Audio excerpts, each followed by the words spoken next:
Alright, y'all, I am here to convince you that writing is important. So, this is something my students ask me all day, every day. Miss, why we gotta learn this? You really think we're gonna need to grade a paper when we're 30 years old? How's this gonna make us money? So, I'm here to tell you. There are two careers which you would not suspect involve a lot of writing, but they do. And let me clarify, not necessarily a lot of writing, but a lot of good communication skills and quality writing. So the first one is the military. I know this personally because my grandpa was a 2-star general in the Air Force, and he was an excellent writer, excellent communicator. He was an instructor of the Air Force Academy. He majored in psychology. He worked at the Pentagon and was involved in a lot of top secret operations. And this is something that he set a standard in my family, and it dripped down to us.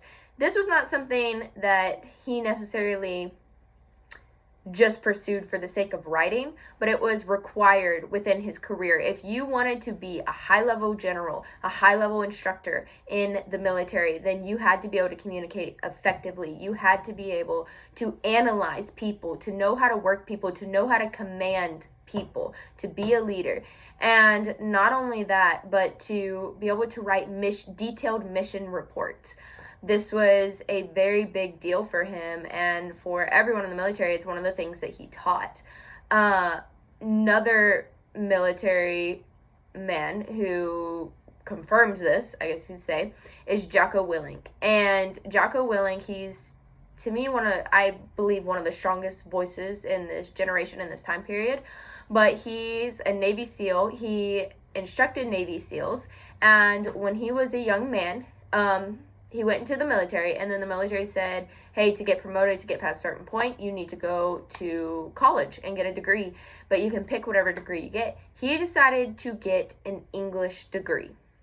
Why would a man who wanted to be a Navy SEAL decide to get an English degree? Well, he talks about it in his video. He says, I chose English with one thought in mind. I want to be the best Navy SEAL I possibly can be.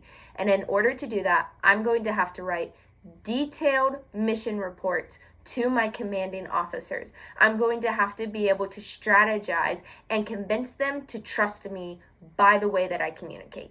And so because of that, he believed it was important and he pursued it. He disciplined himself in it. Now he's written books, he has a podcast, and that gift is taken so much farther than the battlefield.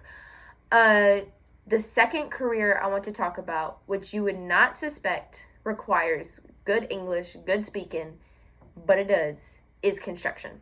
The reason I know this one is because my dad got a construction degree at LSU.